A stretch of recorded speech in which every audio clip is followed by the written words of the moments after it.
I stared at my phone, reading the text message for the third time, hoping the words would somehow change. They didn't. "We're not coming. Don't call. Have fun." My hands were shaking. Not the nervous bride kind of shaking. I'm a federal agent. I don't shake from nerves. This was different.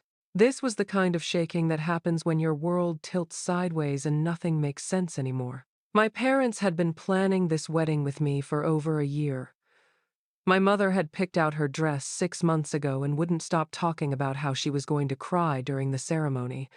My father had practiced his speech so many times that I could recite it word for word. Yesterday, they were excited. Yesterday, everything was perfect. Today, 5 hours before I'm supposed to walk down the aisle, they send me a text that sounds like it was written by a stranger. "Elena, what's wrong?" Thomas appeared in the doorway of our hotel suite, already dressed in his black tuxedo. Even on our wedding day, he looked like the federal agent he was, alert, observant, ready for anything. I handed him the phone without saying a word. I watched his face as he read the message, and I saw the exact moment when his expression changed from concern to something else, something that made my stomach drop. "Thomas!" My voice came out smaller than I intended. "What is it?" He was staring at the phone, but I could tell he wasn't really seeing it anymore. His mind was somewhere else, processing information in that way he did when he was working a case. The way he did when something didn't add up. "The phrasing," he said quietly, more to himself than to me. "This isn't how your father talks." "What do you mean?" Thomas looked up at me, and I saw something in his eyes that made my blood run cold. It was the look he got when he was about to tell me something I didn't want to hear. "Elena, when was the last time your father told you to have fun about anything serious? And the part about not calling, that's not him. Your father calls you 3 times a day just to check in." I felt like I was falling. "You think someone else sent this?"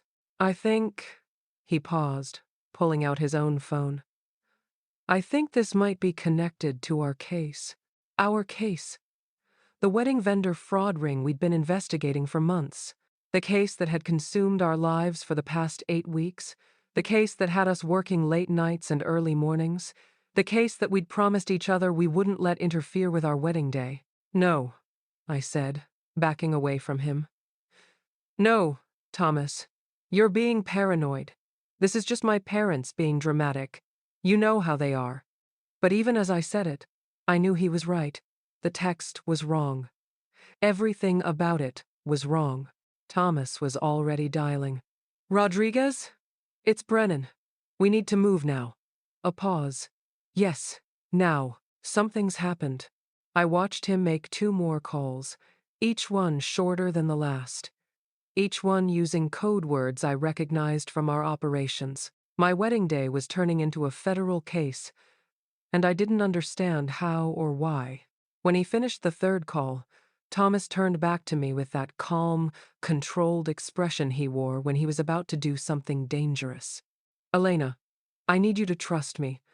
Whatever's happening with your parents, whatever made them send that text, it's handled. We're gonna figure this out." "How is it handled? You don't even know what's wrong." He smiled then, but it wasn't the warm smile I was used to. It was the smile he wore when he was 3 steps ahead of everyone else, when he knew something no one else knew. "Let's get married," he said. "And then I'll explain everything."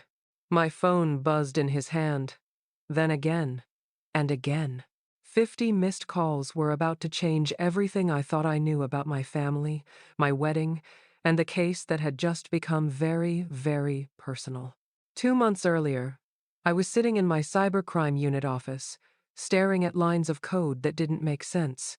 Wedding vendor websites were being used as fronts for something bigger, something that went way beyond overcharging brides for flowers and photographers. The digital footprints were everywhere once I knew what to look for. Fake customer reviews, manipulated payment systems, and money transfers that disappeared into shell companies faster than I could trace them. What started as a simple fraud investigation had turned into something much more complex. I was deep in the code when Thomas knocked on my office door. We'd been dating for 2 years, but we rarely worked together. His financial crimes unit and my cybercrime team operated in different worlds, even though we were in the same building. "I need to show you something," he said, closing the door behind him. "And you're not going to like it." He spread financial documents across my desk: bank statements, wire transfers, business registrations, the kind of paper trail that told a story if you knew how to read it. "We've been tracking a money laundering operation," Thomas explained. "Small businesses, real estate transactions, construction companies, all of it connected to wedding vendor fraud." I looked at the documents, my trained eye picking out patterns and connections. Then I saw something that made my heart stop. "Vasquez Construction," I whispered, pointing at one of the business names. "That's my father's company." Thomas nodded grimly. "And Martinez Real Estate, your mother's business." The room felt like it was spinning. I stared at the financial records showing thousands of dollars flowing through my parents' businesses in ways that made no sense. My father's small construction company had never handled contracts this large. My mother sold houses in middle-class neighborhoods, not million-dollar properties. "There has to be an explanation," I said, but my voice sounded hollow even to me. "Maybe they're just being used. Maybe someone stole their business information." Thomas pulled out more documents. "Elena, look at the signatures. Look at the dates. This has been going on for 8 months. 8 months. Right around the time my parents had suddenly become very generous about helping pay for our wedding. The expensive venue I thought we couldn't afford. The designer dress my mother insisted on buying. The elaborate catering package that had seemed too good to be true. "We need to investigate this properly," I said, falling back into my professional training. "We can't make assumptions." "I already started," Thomas admitted. "I've been tracking the money trail for 3 weeks. Elena, your parents aren't victims in this. They're participants." I wanted to argue with him, to defend my family, but the evidence was right there in black and white. Digital records don't lie. And I'd built my career on following data wherever it led. "How deep does this go?" I asked. "Deep enough that we need to be very careful about how we handle it." "The wedding vendor at the center of all this? Antonio Reeves, your wedding planner." The irony hit me like a physical blow. We were investigating a criminal network, and I was paying them to plan my wedding. My parents were laundering money for the same people who were supposed to make my special day perfect. "We have to tell our supervisors," I said. "We have to recuse ourselves from the case." "Or," Thomas said carefully, "we use our position to get closer to the operation." Think about it, Elena. We have access that no other agents would have. We're planning a wedding with the main target. We can gather evidence that would take other agents months to collect. I stared at him. "You want us to investigate my parents while planning our wedding?" "I want us to find out the truth. And if your parents are involved in something criminal, wouldn't you rather we handle it than let some other agents arrest them?" The next 6 weeks were the hardest of my life. During the day, I traced digital evidence that showed my parents deeper and deeper in Antonio's criminal network. At night, I sat at dinner tables with them, discussing flower arrangements and seating charts, pretending I didn't know they were criminals. Every wedding decision became part of our investigation. Every conversation with Antonio was recorded. Every payment my parents made was documented as evidence. I was planning my dream wedding while building a case that would destroy my family. The deeper I dug into the digital evidence, the worse it got. My parents weren't just involved in Antonio's operation, they were essential to it. I spent sleepless nights tracing financial transactions, watching my family's crimes unfold on my computer screen. Patricia Vasquez, my mother, had been creating fake real estate listings for months. Properties that didn't exist, sales that never happened, but generated paperwork that made dirty money look clean. She was good at it too, which somehow made it worse. My father's construction company was even more sophisticated. Carlos Vasquez had been issuing invoices for renovation work that was never done, for materials that were never purchased, for labor that never existed. The fake invoices justified cash payments that disappeared into the criminal network, then emerged as legitimate business income. But the hardest part was discovering when it all started. I found the first suspicious transaction dated exactly 9 months ago, the same week my father's construction company had missed payroll for the third time. The same week my mother had cried at our kitchen table because they might lose the house. The same week I had offered to pay for my own wedding because I knew they were struggling. They had chosen crime over accepting help from their daughter. The evidence showed a clear progression. It started small, my mother creating one fake listing to help Antonio launder a few $1,000s. My father billing for materials on a job that didn't exist.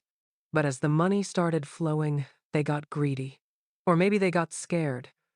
In criminal organizations, there's often no difference. Within 3 months, they were processing hundreds of thousands of dollars. My mother had opened new business accounts, created fake property management companies, even registered as a commercial real estate agent to handle larger transactions. My father had expanded his business on paper, claiming contracts with companies that existed only in Antonio's criminal network. The worst discovery came on a Tuesday night, 2 weeks before the wedding. I was cross-referencing payment dates when I found it. A wire transfer from one of my mother's fake real estate accounts directly into the wedding venue's bank account. $50,000. The exact amount of our venue deposit. My parents had paid for my wedding with stolen money. I sat in my apartment, staring at the evidence, feeling sick. Thomas found me there at midnight, still in my work clothes, surrounded by printed financial records. "Elena, you need to see this," he said. But I held up my hand. "I already know. They paid for the wedding with laundered money. The venue, the catering, probably my dress too." Thomas sat down beside me. "It's worse than that. I found communications between your parents and Antonio. They're not just money launderers anymore. They're partners." He showed me intercepted messages that made my blood run cold. My parents discussing the wedding job with Antonio. Planning to use our guest list to identify wealthy targets for future fraud schemes. Talking about our wedding as if it was just another criminal opportunity. "They're going to use our wedding to recruit new victims," I whispered. "Elena, there's something else. The reason your parents got involved with Antonio in the first place, it wasn't just financial desperation." Thomas pulled out a surveillance photo. My father sitting in a restaurant with 2 men I didn't recognize. The timestamp showed it was taken 10 months ago. Your father borrowed money from the wrong people when his business started failing. Antonio's organization offered him a way out, but once you're in, you don't get to leave. Your parents aren't just criminals now, they're trapped. I thought about all the family dinners over the past months, all the times my parents had seemed nervous or distracted, all the times they'd asked strange questions about our guest list, about Thomas's work, about our honeymoon plans. I had thought they were just excited about the wedding. They were gathering intelligence for criminals. "We have to stop this," I said. "We can't let them use our wedding to hurt innocent people." "The operation is already in motion," Thomas said quietly. "In 2 weeks, when we say our vows, we're going to arrest everyone involved in this network, including your parents." I looked at the evidence spread across my coffee table. Months of crimes, hundreds of victims, millions of dollars in fraud. And at the center of it all, the 2 people who had raised me, taught me right from wrong, and were now planning to turn my wedding day into their biggest criminal score yet. The federal operation Thomas activated with those 3 phone calls had been months in the planning. What I didn't know, sitting in our hotel suite on our wedding morning, was that our entire wedding had been designed as an elaborate federal trap.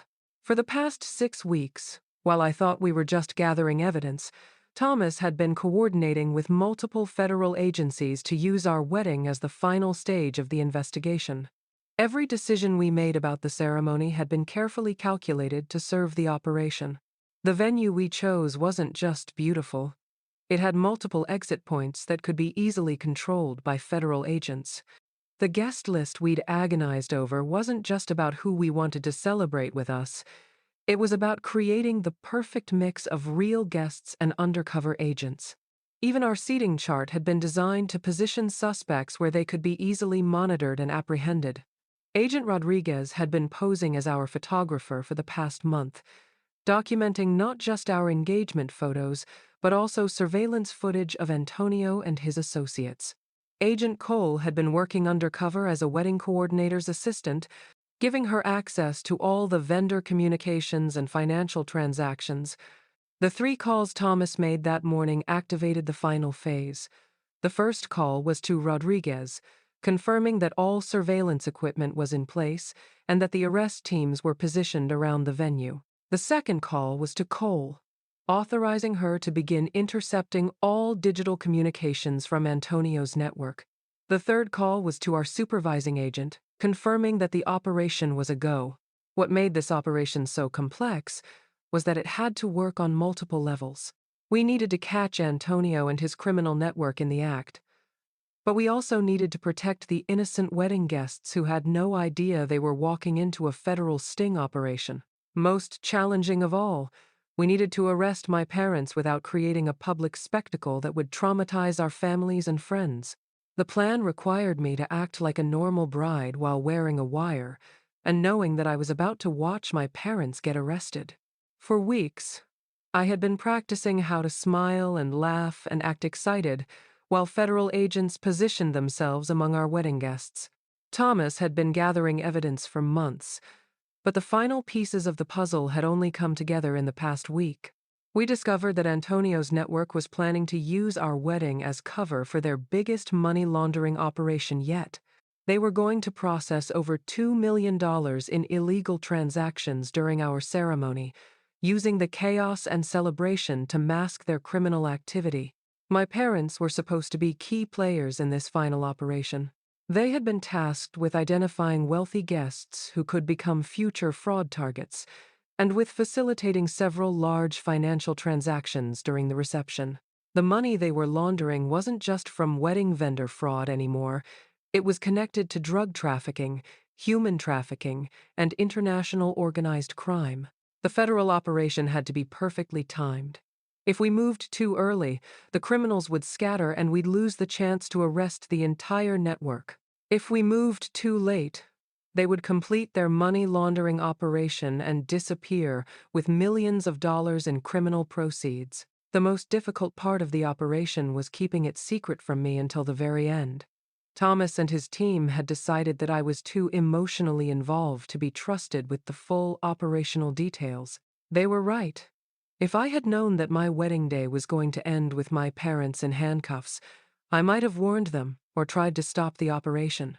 But Thomas had underestimated how much I had figured out on my own. The evidence I had been gathering wasn't just for a future prosecution. It was being used to plan arrests that would happen in a matter of hours. Every financial record I had traced, every digital communication I had intercepted, every piece of evidence I had documented was now part of an active federal operation. As I stood in our hotel suite, watching Thomas coordinate with his team, I realized that our wedding wasn't just the happiest day of our lives. It was the culmination of the biggest case either of us had ever worked. In a few hours, I would walk down the aisle knowing that federal agents were positioned throughout the venue, that my parents were about to be arrested, and that the man I was marrying had orchestrated the entire operation. The only question left was whether I could go through with it. Walking down the aisle without my parents felt like walking into a nightmare. Every step toward Thomas was a step deeper into the federal operation that was about to destroy my family. The wedding guests smiled and took pictures, completely unaware that half the people sitting among them were federal agents waiting for my signal. I had practiced this walk 100 times, but never while wearing a wire. The small recording device taped to my ribs felt like it weighed 1,000 pounds. Every breath I took was being monitored by Agent Cole, who was positioned in the venue's security room, listening to everything through my hidden microphone. Thomas stood at the altar in his black tuxedo, looking like the perfect groom, but I could see the tension in his shoulders, the way his eyes scanned the crowd, the subtle hand signals he was giving to agents positioned throughout the venue. He wasn't just waiting for his bride, he was commanding a federal operation. I spotted Antonio immediately. He was standing near the back of the ceremony space, supposedly coordinating last-minute details, but I could see him checking his phone constantly. His nervous energy was obvious to me now that I knew what to look for. He kept glancing toward the exits, and I noticed he had positioned himself where he could leave quickly if something went wrong. As I reached the halfway point down the aisle, I saw Antonio step away from the ceremony and pull out his phone. This was it. The moment we had been waiting for. He was about to coordinate the money laundering operation that would process millions of dollars in criminal proceeds during our wedding ceremony. I reached Thomas and took his hands, but instead of looking into his eyes like a normal bride, I was watching Antonio over his shoulder. Thomas squeezed my hands twice, our predetermined signal that the operation was moving to the next phase. The officiant began the ceremony, but I could barely hear the words. My attention was focused on the subtle movements happening around us. Agent Rodriguez, posing as our photographer, was positioning himself to get clear shots of Antonio and his associates. Agent Cole's voice crackled softly in my earpiece, confirming that she was intercepting digital communications from the criminal network. "Elena," the officiant said, and I realized he was waiting for me to recite my vows. I looked at Thomas, this man who had kept the biggest secret of our relationship from me, who had turned our wedding into a federal sting operation, who was about to arrest my parents on what should have been the happiest day of our lives. But as I looked into his eyes, I saw something that made everything clear. He wasn't just doing his job, he was protecting me. Every decision he had made, every secret he had kept, every detail of this operation had been designed to minimize the damage to our relationship and our future together. "I promise to trust you," I said, deviating from the vows we had written. "Even when I don't understand your decisions. I promise to stand by you, even when the job gets complicated.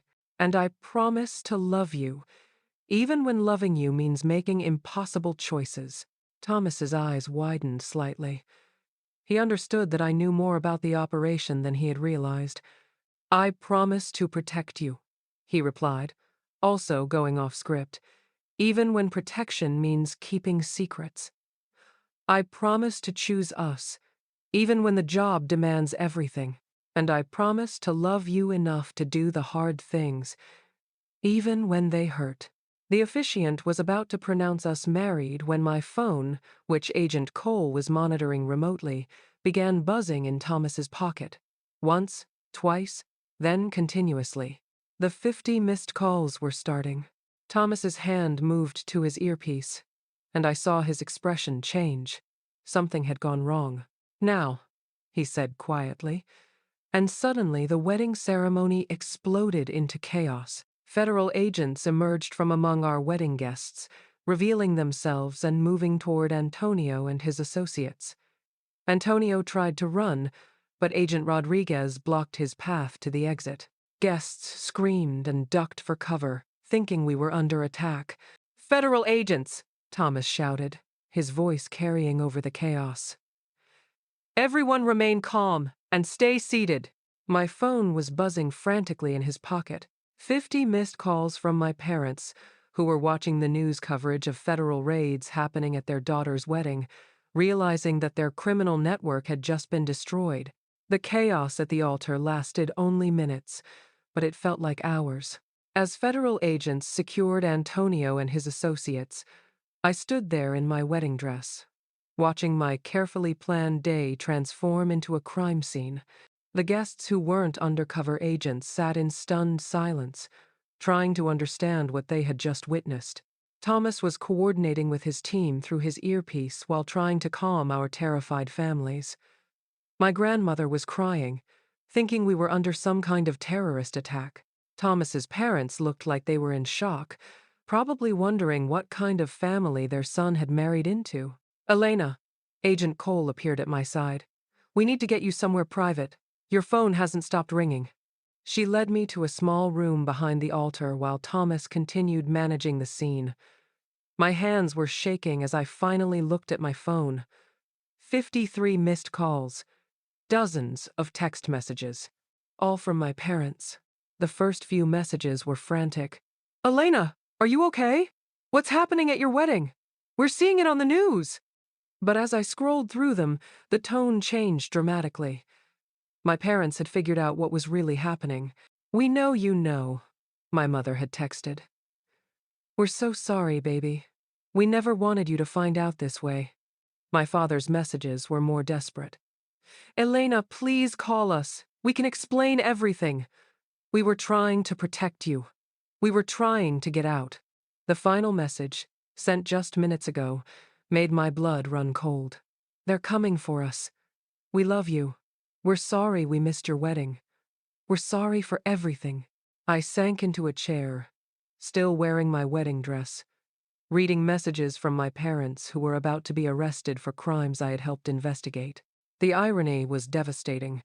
I had spent months building the case that would send my own family to prison. Agent Cole sat down across from me. Elena, we need to talk about what happens next. Your parents haven't been arrested yet.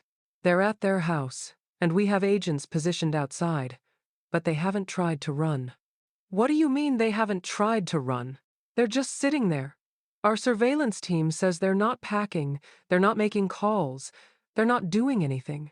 It's like they're waiting. I looked at my phone again. Another text from my mother.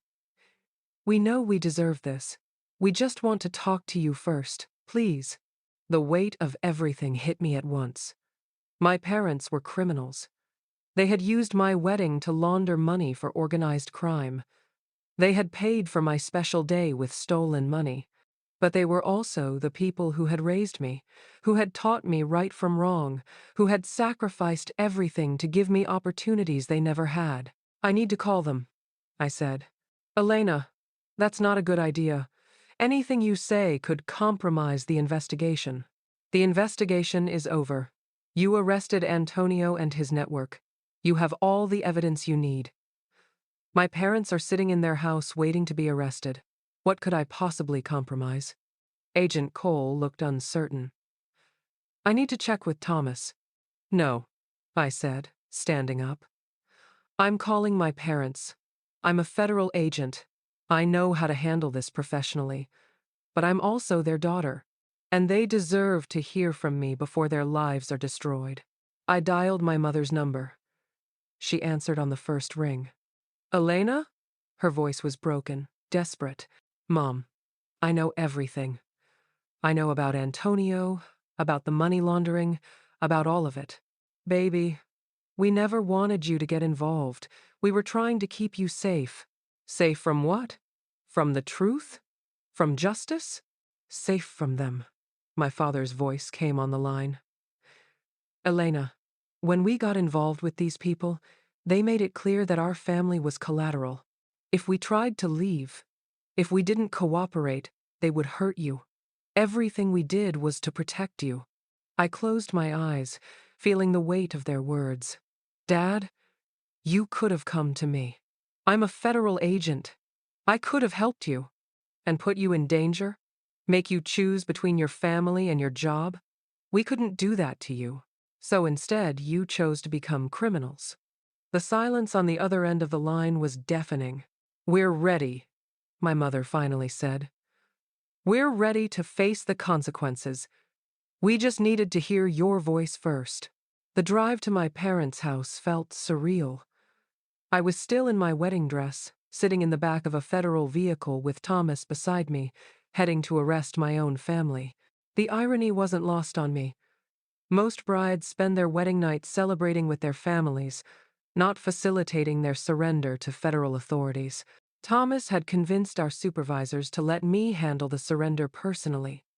It was unprecedented, but the situation was unprecedented too. My parents weren't flight risks. They were sitting in their living room, waiting for their daughter to come arrest them. "Are you sure you want to do this?" Thomas asked as we pulled into my childhood neighborhood.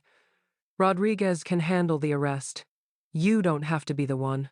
I looked at the house where I grew up, where my parents had taught me about honesty and integrity, where they had celebrated every achievement in my life. Now I was coming back to arrest them for crimes I had helped investigate. Yes, I have to do this. They're my parents, and I'm a federal agent. This is my responsibility. We walked up the front steps together, Thomas carrying the arrest warrants, me carrying the weight of everything that had led us to this moment. I knocked on the door I had walked through thousands of times as a child. My father opened it immediately, as if he had been waiting by the door. He looked older than I remembered, worn down by months of living as a criminal.